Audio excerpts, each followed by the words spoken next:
اگر آج یہ ارادہ کر لینا کہ ہم نے لوگوں کو آسانیاں دینی ہیں، تو میرا یہ خیال ہے کہ صبح خیر نہیں خیر کثیر بٹنی شروع ہو جائے گی۔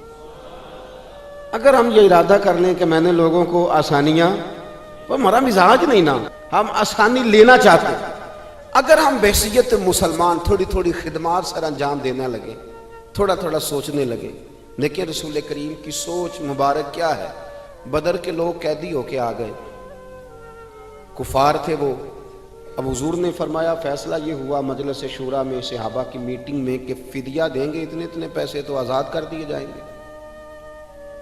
کچھ لوگ ایسے تھے جو فدیہ نہیں دے سکتے تھے لیکن حساب کتاب لکھنا پڑھنا جانتے تھے۔ اب حساب کتاب کی تو دین میں بھی ضرورت ہوتی ہے نا، آپ کو وراثت تقسیم کرنی ہے، کئی کام کرنے ہیں، تو نبی پاک علیہ الصلوۃ والسلام نے بھی نا وہاں امت کا سوچا۔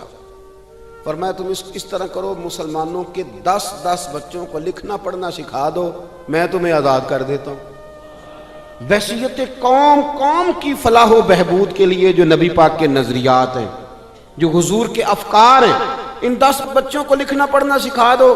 یار میری سوچ ہمیشہ یہ رہتی ہے کہ میرے بچے لکھ پڑھ جائیں۔ یہ کیوں نہیں سوچتا کہ میرے محلے کے سارے بچے اگر پڑھ جائیں گے تو یہ محلہ پڑھے لکھے لوگوں کا محلہ کہلائے گا، میرے سمیت لوگ کہیں گے کہ بڑی شستہ آبادی ہے۔ میری سوچ کیوں اڑ جاتی ہے کہ فقط میرا ہی بچہ آگے نکلے، تو اپنے فیض کو کھول کے عام کیوں نہیں کرتا؟ تو یہ کیوں نہیں سوچتا کہ جو شجر سایہ دار ہوتا ہے نا میرے بھائی، وہاں جو بھی آتا ہے وہ پھل کھا کے جایا کرتا ہے، وہ جو بھی آتا ہے وہاں پھل کھاتا ہے۔ اپنا ایک ذہن بنائیں نفع دینے کا، ایک سوچ بنائیں کسی کا فائدہ کرنے، ارادہ کریں کسی کے کام آنے کا، کسی کے لیے بہتری کرنے کا، کسی کے لیے آسانیاں فراہم کرنے کا، کسی کو سہولت دینے کا۔ میرے رسول کریم سید عالم صلی اللہ علیہ وسلم نے توجہ دلاتے تھے۔ حضور علیہ السلام نے فرمایا درخت بھی لگاؤ، کھیتیاں بھی لگاؤ۔ یا رسول اللہ صلی اللہ علیہ وسلم کچھ ملے گا؟ تو حضور نے فرمایا اس کھیت سے، اس درخت سے جب تک کوئی جاندار فائدہ اٹھاتا رہے گا، اللہ تمہارے نامہ اعمال میں نیکیاں درج فرماتا رہے گا۔ کوئی درخت ہی لگا دو، کچھ کاری دو۔ محمود غزنوی گزر رہے تھے تو ایک بوڑھے کو دیکھا، اس کے ہاتھ کامتے ہیں تو پھر بھی وہ زمین کھود رہا ہے اور ایک درخت لگا رہا ہے۔ تو محمود غزنوی اس بوڑھے کو دیکھ کے نا تو بڑے حیران ہوئے، اس کے قریب گئے۔ تو 2 قسم کی سوچیں ہوتی ہیں نا، ایک یہ سوچ ہوتی ہے کہ بڑا لالچی ہے، اس عمر میں بھی یہ کیا کر رہا ہے، یہ بھی سوچ ہوتی ہے۔ اور ایک سوچ یہ ہوتی ہے کہ یار کتنا بھلا آدمی ہے، دیکھو اب بھی محنت کر کے گزر رہا۔ سوچ ہی ہے نا، منفی کر لیں یا مثبت کر لیں۔ تو محمود غزنوی آگے بڑھے اور آگے بڑھ کے نا تو آپ اس بوڑھے سے کہنے لگے کہ بابا یہ کیا کر رہے ہو؟ تو کہنے لگے میں درخت لگا رہا ہوں۔ تو کہنے لگے بزرگوں اب آپ کی جو عمر ہے نا، یہ عمر نہ تو آپ اس کے پھل کھا سکیں گے، نہ چھاؤں میں بیٹھ سکیں گے، اور آپ کو تکلیف بھی بڑی ہے۔ تو بابا جی محمود کو جانتے ہی نہیں تھے، پلٹ کے کہنے لگے بیٹا چلو میں نہیں پھل کھاؤں گا تو میرے پوتے تو کھائیں گے نا، میرے نواسے تو کھائیں گے نا، تو آپ چھوڑے مجھے، میں تو اگلی نسلوں کا بھلا کر رہا ہوں۔ اب یہ سوچ ہماری بڑی کم ہوتی ہے، یہ بڑی کم سوچ ہوتی ہے، پوتے کھائیں گے نواسے کھائیں گے۔ تو محمود غزنوی بادشاہ تھے، بڑے راضی ہوئے، کہنے لگے یار بابا تیری تو سوچ بڑی شاندار ہے، قوم کا نفع کرنے والی سوچ ہے۔ اس نے کہا ایک تھیلی اشرفیوں کی بابا جی کو دے دو۔ بابا جی نے نا وہ تھیلی اشرفیوں کی جب قبول کی، پکڑی، تو بابا جی بڑے مسکرائے۔ محمود کہنے لگا کیا ہوا؟ تو فرمانے لگے بیٹے تم نے تو کہا تھا کہ میں اس کا پھل نہیں کھاؤں گا، میں نے تو ابھی لگایا نہیں ہے، اللہ نے پھل مجھے پہلے ہی عطا فرما دیا ہے۔ تم تو کہہ رہے تھے کہ پھل نہیں کھاؤں گا، ابھی تو لگایا نہیں تو اللہ نے پھل دے دیے۔ محمود بڑا راضی ہوا، اس نے کہا یار بابا تو بڑی اونچی سوچ کا مالک ہے، ایک تھیلی اور دو بابا جی کو، اور دے دو ایک تھیلی۔ ایک اور تھیلی دی بابا جی کو، تو بابا جی پھر ہنسے، کہنے لگے محمود میرا خلوص دیکھ، میں اللہ کے بندوں کا نفع کرنا چاہتا تھا نا، تو میں نے ابھی لگایا نہیں۔ لوگوں کے باغ میں سال میں 1 دفعہ پھل لگتا ہے، اللہ نے مجھے 2 دفعہ پھل عطا کر دیا۔ محمود نے کہا تیسری بھی دو بھی بابا جی کو تھیلی۔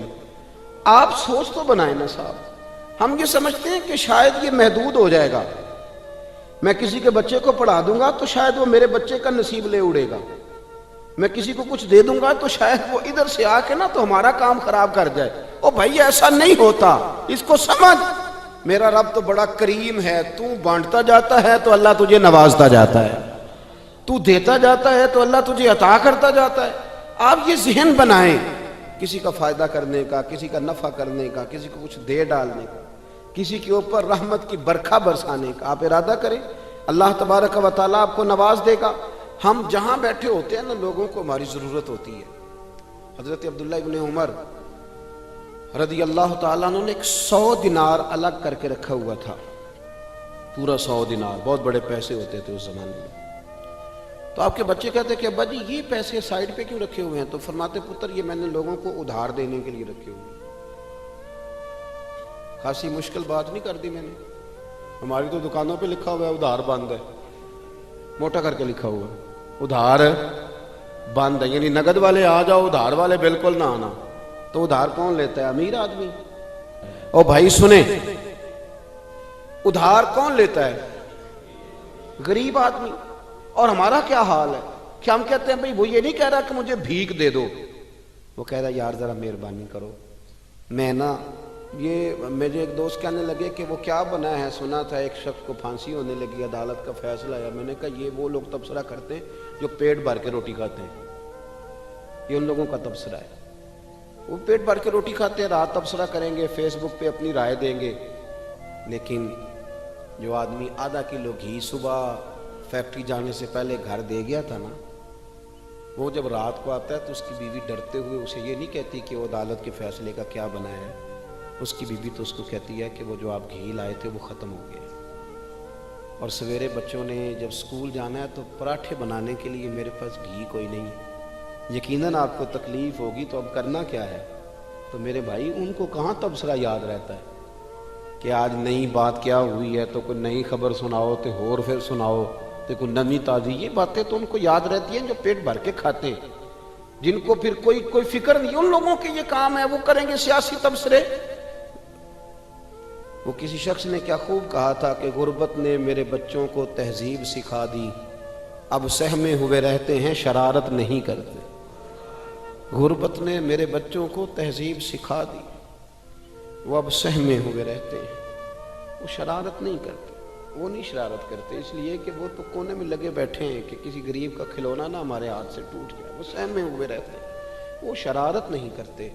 تو میرے عزیز, حضرت عبداللہ ابن عمر 100 دینار ہے. ابا جی یہ کس لیے ہے؟ تو فرماتے یہ میں نے ادھار دینے کے لیے رکھا ہوا ہے.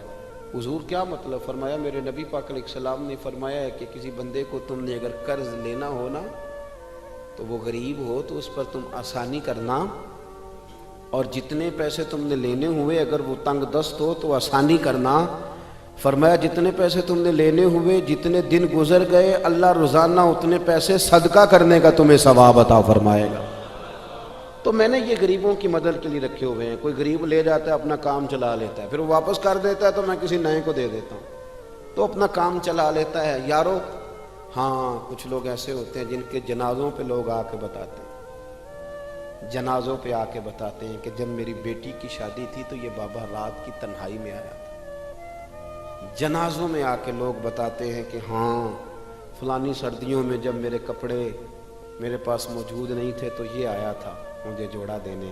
اور پھر لوگ بہت بڑے پروفیسر, لیکچرار, عالم فاضل آ کے بتاتے ہیں کہ میرے پاس کتابوں کے پیسے کوئی نہیں ہوتے تھے, پر یہ مرد کلندر تھا جو ہر امتحان سے پہلے آتا تھا اور آ کے مجھے کہتا تھا کہ یہ پیسے رکھ لو, کوئی نہیں میں لے لوں گا واپس, ہو جائے. یار آپ کسی کو آسانی دینے کا ارادہ تو کریں. مسلم شریف کی حدیث ہے, میرے رسول کریم سید عالم صلی اللہ تعالیٰ علیہ وسلم نے ارشاد فرمایا کہ تاجر قیامت میں اللہ کی بارگاہ میں کھڑا کیا جائے گا تو اللہ فرمائے گا جاؤ میں نے تمہیں جنت دے دی, جاؤ جنت میں. تو پتہ تو سارا ہے نا سردار نے کیتیاں نے. تو وہ اللہ کے حضور حاضر ہو کے عرض کرے گا مالک میں تو اپنی خطائیں جانتا ہوں کتنی زیادہ ہیں, اللہ میں تو مستحق نہیں تھا, تو میرے مالک یہ جو کرم ہوا ہے اس کا سبب پوچھ سکتا ہوں؟ سبب کیا ہے اس کرم کا, اس رحمت کا؟ تو رب کریم ارشاد فرمائیں گے کہ جب تم نے دکان پہ جو سیل مین رکھے ہوئے تھے, جب تم ان کو بھیجتے تھے لوگوں سے پیسے لانے کے لیے, کیا ریکوری کرنا کہتے ہیں کہ گرائی بھی عقید ہے, تو وہ جب تم بھیجتے تھے لوگوں کو تو کیا کہہ کے بھیجتے تھے؟ ذرا بتاؤ تو صحیح. تاجر ہے، سادہ آدمی ہے، تو وہ کہتا ہے اللہ میرے دل میں تیرے بندوں کا بڑا خیال تھا تو میں یہ کہہ کے بھیجا کرتا تھا کہ جس کے پاس ہوئے اسے لے لینا، اور جو تنگ دست ہوا نا اسے تنگ نہ کرنا، اگلی دفعہ لے لیں گے. تو رب کریم فرمائے گا تو میرے بندوں پہ آسانیاں کرتا تھا تو میں تیرے اوپر آسانی نہ کروں؟ یہ مسلم شریف کی حدیث ہے. میں آسانی نہ کروں؟ وہ تیرا یہ لفظ کہ جو تنگ دست ہے اسے وسعت دے دو، کوئی نہیں کل پرسوں ترسوں آ جائے گے. فرمایا بس اسی کی برکت سے آج میں نے تجھے جنت دینے کا ارادہ کر لیا. میں کبھی کبھی محسوس کرتا ہوں ہمارے احساسات میں تیزی کے ساتھ تنگی آئی ہے، سوچ کا دائرہ کار محدود ہوا ہے. محدود یہ ہم تھوڑے سے مذہبی لوگ ہیں نا، ہر آدمی کا اپنا شعبہ ہوتا ہے، آپ کا بھی شعبہ ہوگا. لوگ کہتے ہیں حضرت جی ٹائم دے دیں، سیالکوٹ میں فلانی جگہ پہ محفل کرنی ہے، تو میں کہتا ہوں کہ یار وہاں محفل ہوتی ہے وہیں آ جانا. کہتے نہیں ہم نے اپنی کرنی ہے. تو میں کہتا ہوں وہ کس کی ہے؟ یعنی وہ جو آپ نے اپنی کرنی ہے، یعنی اس مسجد میں آپ آئے تھے تو اب آپ اس مسجد میں بھی آئیں. تو صاحب میں آپ کے محلے میں آتا جی وہ مسجد جو تھی نا وہ جنوب والی تھی، اب شمال والی میں ٹائم دے، وہ ان کی مسجد میں آپ آئے تھے، فلانے علامہ صاحب کی، ہماری تو نہیں آئے. اور میں نے کہا یار بس کرو، مسجدیں بھی اب تقسیم ہونے لگ گئی ہیں، یہ بھی تقسیم ہوگی کہ وہ اس کی ہے اور یہ اس کی ہے. یعنی آپ اندازہ کریں کہ ہماری یہ سوچ ہے کہ اس میں بھی کہیں کوئی ایسا عنصر نہ ہو کہ کوئی اجتماعیت کہیں نظر آ جائے اور یار ایسے تو نہ کرو. یہ ایک مذہبی اجتماع ہوتا ہے، اس کے اندر بھی لوگ کہتے ہیں کہ انتظامیہ دعوت دے گی. یہ کس کے دین کا کام ہو رہا ہے؟ اللہ اور اس کے رسول کے. تو اس کی انتظامیہ کچھ 6 بندوں پہ مشتمل ہونی چاہیے کہ ساری امت انتظامیہ ہونی چاہیے. لیکن ہم نے نا یہاں بھی تقسیم کر لی، یہاں بھی گروہ بندی کر لی، یہاں بھی ہمارا مزاج اور طرح کا بن گیا. اگر آپ کا دل بڑا ہو جائے، تھوڑا اللہ کے بندوں کو آسانی دے. میں کہا کرتا ہوں جنت بہت بڑی ہے میرے بھائی، مہربانی کر ذرا دوسرے کو بھی جگہ دے وہ بھی جنت میں داخل ہو جائے. وہ بڑی وسیع ہے، تو تھوڑی مہربانی کر، اتنا محدود نہ کر، اس کو تھوڑی سی نا آسانی کر. اللہ بڑا کریم ہے، جگہ دے انشاءاللہ تعالی. جو کسی اور کا مرید ہے وہ بھی جنت میں جائے گا اللہ کے فضل سے، وہ بھی جائے گا، پر تھوڑی گنجائش دے، محل لے کے وہ بھی جائے گا. ہم نے تو بڑا محدود کر کے رکھا ہوا. میرا خیال ہے مشکل سے 25-30 لوگ ہیں اگر ہم جانے دوں اپنے محلے میں سے، باقی تو سب کے لیے ہم نے بین کر دیا. خدا را یوں نہ کریں، اس سے دقت ہوگی. داتا گانجی بخش علی حجویری رحمت اللہ تعالی علیہ کشف المعجوب میں فرماتے ہیں کہ ایک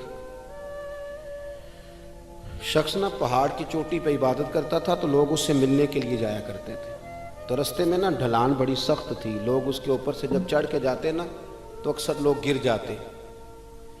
اس کے دل میں ایک دن خیال آیا کہ یہ ڈھلان نہ ہوتی تو کیا ہوتا. تو رب کریم نے اس وقت کے پیغمبر علیہ السلام کو وہی فرمائی کہ اسے کہو تو میری تخلیق پہ اعتراض کرتا ہے، نہ ہوتا تو کیا ہوتا. فرمایا اسے کہہ دو کہ تیرا نام میں نے اپنے نیک بندوں کی صف سے کاٹ کر نافرمانوں کی صف میں لکھ دی. وہ کہہ دو. اللہ کے نبی نے پیغام دیا تو وہ سجدے میں گر گیا. وہ تجھے کیا ہوا؟ کہنے لگا حضور آپ نے کہا ہے نا کہ اللہ نے میرا نام لیا ہے. میں کہاں اور میرے رب نے میرا نام لے لیا ہے. حضور چلے میں تو سمجھتا تھا میں کسی کھاتے میں نہیں، اللہ نے میرا نام لے لیا، یعنی میرا نام. اسے تو وجد ہو گیا. وہ پیغمبر کی بارگاہ میں عرض کرنے لگا حضور آپ میرا پیغام اللہ کے حضور عرض کر دیں گے؟ کہا ہاں میں کہہ دوں گا. تو وہ عرض کرتا ہے حضور اللہ کی بارگاہ میں یہ عرض کیجئے کہ یا اللہ میرے لیے جہنم کا فیصلہ تو ہو ہی گیا ہے، لیکن مالک میرا دل کرتا ہے کہ میرا وجود اتنا بڑا کر دے، اتنا بڑا کر دے، تو قادر ہے اتنا بڑا کر دے کہ ساری دوزخ میں ہی پورا آ جاؤں. اللہ میرا دل نہیں کرتا تیرا کوئی اور بندہ جہنم میں جائے. میری طبیعت نہیں مانتی کہ تیرے محبوبوں کا کلمہ پڑھنے والے، تیرے نبیوں کا کلمہ پڑھنے والے دوزخ میں چلے جائیں. اللہ تو ساری دوزخ میرا وجود بڑا کر کے نا تو بھر دے. آواز قدرت آئی، نبی سے فرما دیجئے کہ یہ اگر میرے بندوں سے اتنا پیار کرتا ہے تو میں اس سے پیار نہ کروں؟ اسے کہہ دیجئے اس کے گناہ بھی بخش دیے، اسے ولیوں میں بھی شامل کر لیا، اور قیامت میں یہ جس جس کی سفارش کرے گا اللہ سب کو جنت عطا کر دے گا. پر یہ ہے کہ پروگرام ہی نہیں ہے. اتنی محدود سوچ. تھوڑا تھوڑا پیار کریں، تھوڑی تھوڑی محبتوں میں وسعت لائیں. آپ تھوڑا شوق جواں کریں اپنا. آپ یہ مزاج بنائیں کہ مجھے اللہ کے بندوں سے محبت کرنی ہے. علامہ اقبال کہنے لگے خدا کے بندے تو ہیں ہزاروں، اور بنوں میں پھرتے ہیں مارے مارے. میں تو اس کا بندہ بنوں گا جس کو خدا کے بندوں سے پیار ہوگا. اپنے مسلمان بھائی کے لیے اپنے دل کے اندر نرمی لائیں. لوگوں کی کمزوریاں دیکھیں گے تو آپ ایک منٹ بھی کسی کے ساتھ نہیں چل سکتے, اور یہ حال میرا بھی ہے اور آپ کا بھی ہے. تو اگر کوئی ہماری کمزوری دیکھ لیتے وہ چل سکتا ہے ہمارے ساتھ؟ میں اکثر کہا کرتا ہوں کہ اگر ہمارے ایپ کھول جائیں تو لوگ ہم سے ہاتھ نہ ملائیں.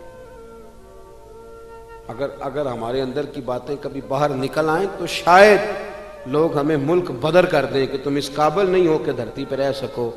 تو یارو اتنی کمزوریوں کے باوجود اگر اللہ نے ہماری پردہ پوشی کی ہے تو چل تو بھی کسی کی کمزوری کے باوجود اس کے ساتھ نیکی کر, تو بھی اس کی کمزوری. میں نے ایک ہاسپٹل میں ایک نوجوان کو دیکھا, ڈاکٹروں کے آنے پر بھی لوگ خوش ہوتے ہیں. ایک دفعہ میں ایک ہاسپٹل میں بیٹھا تھا تو ایک نوجوان آیا تو میں نے دیکھا کہ اسے دیکھتے ہی لوگ خوش ہونے لگے. اور کوئی علامہ صاحب نہیں, صوفی صاحب نہیں, پیر صاحب نہیں, کلین شیف آدمی ہے. ابھی میں نے عجیب سے اس کے احوال دیکھے. وہ کسی کو کھانا دیتا, کوئی بچہ ہوتا تو اس کو ٹافیاں دیتا, کسی کو کہتا کہ وہ تیری رپورٹ آ گئی ہے اور کچھ بھی نہیں آیا تو ایسے ہی ٹینشن لے رہا. کسی کو کوئی جملہ کہہ دیتا, کسی کو کوئی جملہ کہہ دیتا. وہ اپنی مستی میں آیا, آ کے چلا گیا. تو میں نے پوچھا یہ کون ہے؟ کہنے لگے کوئی بھی نہیں, ویسے ہی اس کا شوق ہے, یہ آ جاتا ہے. تو میں نے کہا یہ ویسے ہی نہیں ہے, یہ اللہ کا کوئی خاص بندہ ہے. جو لوگ بستروں پہ مایوس پڑے ہوں وہ جس کا چہرہ دیکھ کے خوش ہو جائیں.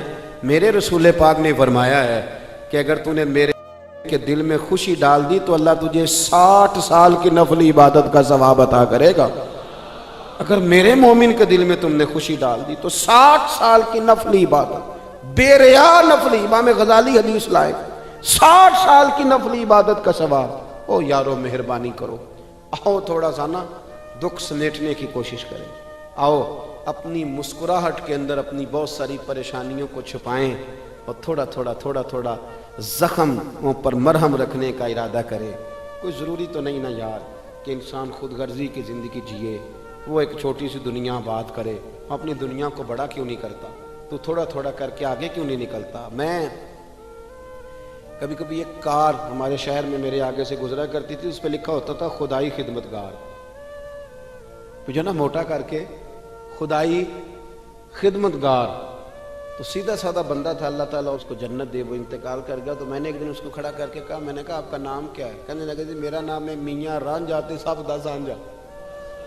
وہ میں نے کہا یہ کون سا نام ہوا؟ کہنے لگا جی میری خواہش ہوتی ہے کہ کوئی مینوں کام دسے.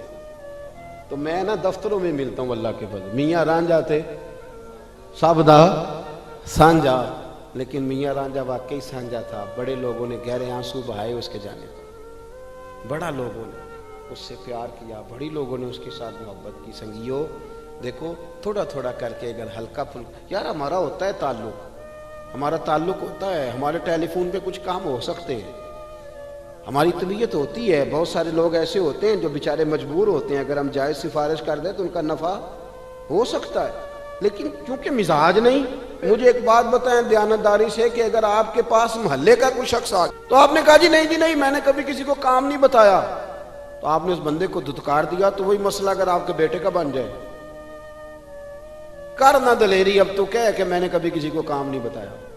تو کہہ, الجھا رہنے دے بیٹے کو, تیرا پتہ چلتا ہے کہ تو بڑا خوددار ہے, نے کبھی کسی کو کام نہیں کہا. کہہ ذرا کر بات. میں اور آپ اس نبی کے ماننے والے ہیں, اس پیغمبر کے کہ حضرت بلال کہتے ہیں کہ بی بی کا تیل بہہ گیا تھا, زمین پی گئی تھی تو وہ رو رہی تھی. میرے رسول کا نام بھی نہیں پوچھا, غریب سی عورت ہے, یہودی کی مولاد, اور یہاں کیوں کھڑی ہو, کیوں رو رہی ہو؟ عرض کرنے لگی وہ میں تیل لینے آئی تھی 4-5 دینار کا, تو وہ ایڈی میری لگی ہے کسی پتھر سے, تو بہہ گیا ہے, تو زمین پی گئی ہے. تو میرے نبی پاک نے فرمایا بلال جا گھر سے پیسے لا, اسے دے تاکہ تیل خرید لے. اس نے تیل خرید لیا تو اس کو دیا, تو پھر رونے لگی, اب کیوں روتی ہو؟ تو کہنے لگی مار تو اب بھی پڑ جائے گی, میں غریب ہوں تو میری مالکن کہے گی تو دیر سے کیوں آئی. حضرت بلال کہتے ہیں قربان جاؤں وہ نبی جن کے استقبال کے لیے 70 ہزار فرشتے معراج کی رات آسمان کے دروازوں پہ کھڑے رہے, وہ پیغمبر جن کی زیارت کے لیے انبیاء دعائیں مانگے, وہ محبوب جن کو اللہ پیغام بھیجے کہ محبوب آ جا, رب تیری ملاقات کا شوق رکھتا ہے, وہ محبوب فرمانے لگے چل نہ بتا تیرا گھر کہاں ہے, میں تیری سفارش کر کے آتا ہوں. تو حضرت بلال کہتے ہیں سادے کپڑے، کوئی جانتا نہیں، کوئی نام نہیں، پرانا سا دوپٹہ، بی بی آگے آگے اور مدینے والے رسول پیچھے پیچھے، وہ سارا مدینہ گزار کے لے گئی۔ تیری صورت تیری سیرت زمانے سے نرالی ہے، اور تیری ہر ایک ادا پیارے ادائے بے مثالی ہے۔ کہتے لے گئی وہ سارا کچھ گزار کے، اور یہودن کے دروازے پہ لے کے چلی گئی۔ حضور کو تھوڑا ہی عرصہ ہوا تو مدینہ شریف تشریف لائے، دروازے پہ دستک دی، وہ باہر آئی تو محبوب نے بس نہ یوں آنکھیں ذرا اٹھائیں تے پہلی نظریں لٹ لے ماہی تیرے ہار شنگارا، قاتل نین تے ناگن زلفاں پئیاں مارن دوروں ہی ماراں، تے کسے نو کول نہ پھٹکن دتا تیرے حسن دے پہرے داراں، آزم تو کلہ ہی نہیں ہے تے ہوئے پھر قتل ہزاراں۔ ایک دفعہ نظر اٹھائی، پھر نظر مبارک جھکا لی، فرمانے لگے یہ تیری ملازم ہے، کہا میری ہے، کہ اس کی غلطی کوئی نہیں، بیچاری کو تیل گر گیا تھا، نیا خریدتے دیر ہو گئی، اسے کچھ کہنا نہ۔ بی بی کہتی ہے ڈاڈی میں بھی بڑی تھی پر حضور آ گئے، میں جانتی بھی نہیں تھی، پر میں نے کہا حبیب میں کچھ بھی نہیں کہوں گی۔ رسول کریم یہ بات کہہ کے واپس لوٹے تو مالکن ملازمہ دونوں دیکھنے لگی کہ یہ کون تھے۔ وہ سنا کے سخن اور دکھا کے پھبن، سب پھوک گئے مورا تن من دھن، یہ کون تھے؟ اتنے جملے کہہ کے چلے گئے۔ حضرت بلال کہتے میں پیچھے تھا تو اس نے میرا پلو تھام لیا، کہنے لگی غلام یہ کون تھے؟ تو کہا آپ نہیں جانتی، یہی تو رسول کریم ہے۔ دوڑ کے حضور کے قریب گئی اور جا کے کہنے لگی محبوبہ دروازے تک آئے ہو تب کرم فرماؤ نا، ہمیں کلمہ ہی پڑھاتے جاؤ، ہم نے تو یہ انداز ہی پہلی دفعہ دیکھا ہے۔ اور میرے بھائی سفارش ہم بھی کرتے ہیں، پر یہاں بندہ تگڑا ہونا چاہیے اور یہاں ہمارا بڑا قریبی ہونا چاہیے، مسلمان سمجھ کر، عام آدمی سمجھ کر، رسول اللہ کا غلام سمجھ کر، اس کی شان پہچان کر تھوڑا تھوڑا آگے بڑھیں۔ آنسو پوچھنے والے لوگ تھوڑے رہ گئے، طنز کر کے تنقید کر کے گزرنے والوں کی تعداد بڑھتی جا رہی، تعریف کرنے والے لوگوں کی تعداد محدود ہوتی جا رہی، تنقید کرنے والے لوگ بہت زیادہ ہو گئے۔ میرے ملک میں، میری ملت میں جتنے لوگوں کے عیب اچھالنے کی ڈیوٹی سر انجام دیتے ہیں، اس سے اگر آدھے لوگ بھی لوگوں کی مرہم پٹی کا فریضہ سر انجام دینے لگے، میں اکثر دوستوں سے کہتا ہوں کہ جتنا وقت ضائع کرتے ہو نا حکومتوں کو سمجھانے میں، اس سے آدھا وقت اپنے آپ کو سمجھانے میں ضائع کرو، آدھا وقت ذرا اپنے آپ کو سمجھا لو۔ میں نے بھی تو 1.5 کروڑ روپیہ لگایا نا اپنے مکان میں، چونکہ میں نے اندر رہنا تھا، تو اگر میں صرف 10,000 روپیہ اپنے گیٹ کے سامنے لگا لیتا نا تو لوگوں نے گزرنا تھا، لیکن وہ چونکہ صرف میرا نہیں ہے، وہاں سے زمانے نے گزرنا ہے۔ بہت سارے لوگ ایسے ہیں کہ جو صرف 3 فٹ 2 فٹ اپنی دیوار تھوڑی پیچھے کر لیں تو بہت بڑا نفع ہو جائے لوگوں کا، لیکن وہ چونکہ لوگوں نے گزرنا ہے، وہ نفع کرنے کو ہم تیار نہیں ہوتے۔ ایک موٹر سائیکل ہے میری اور مجھے اپنے گھر کے اندر جانا ہے روزانہ اس موٹر سائیکل کو لے کر کے، تو اس کے لیے میں زینے بنا لیتا ہوں، سیڑھیاں بنا لیتا ہوں، اور میں ساری مخلوق کا راستہ بند کر دیتا ہوں۔ وہ جی مجھے دقت ہوتی تھی، اٹھا کر اوپر چڑھانا پڑتا تھا، تو میں نے اپنی سہولت دیکھ لی، پر میں نے باقی سارے زمانے کی تکلیف، یہ تو مزاج نہیں ہے علیہ السلام کا، یہ تو آسانیاں دینے آئے ہیں، اخرجت للناس، یہ تو نفع کرنے آئے ہیں۔ مہربانی کریں، آپ یقین کریں، اگر آپ سکھ کی نیند سونا چاہتے ہیں، اگر آپ محبت کے ساتھ جینا چاہتے ہیں، اگر آپ طبیعت کو ٹھنڈا رکھنا چاہتے ہیں، تو پھر یہ کام کریں، تھوڑا تھوڑا لوگوں کے کام آنا شروع کریں، اپنی حیثیت کے مطابق آئیں، لیکن ارادہ کریں آج سے اس چھوٹے آدمی کی بات پہ عمل کریں، کوشش کریں کہ کل میں نے ایک آدمی کے کام ضرور آنا، اور کس طرح کام آنا ہے چلیں اتنا ہی کر لیں کہ جو آپ کو آ کے کہے نہ کہ میرے ابے نے بڑا ستایا ہوا ہے، ابا جی مجھے علیحدہ کر رہے ہیں، وہ مجھے کچھ بھی نہیں دے رہے، اس کو اتنا کہہ دیں کہ ابے ستایا نہیں کرتے، ابے تو محبتیں کیا کرتے ہیں، آج تجھے حصہ دینے کی باری تو تنگ آ گیا ہے، اور وہ جو تجھے پالا پوسا، آپ اسے اچھا مشورہ دے کے والد کے قریب کر لیں، سمجھے میں نے بہت بڑی خدمت کر دی۔ اب تھوڑا تھوڑا پیار کریں، محبتیں تقسیم کریں۔ دعا کرتا ہوں خلاق عالم ہم پر خاص فضل فرمائے، خاص رحمتوں سے ہمیں متمتع فرمائے۔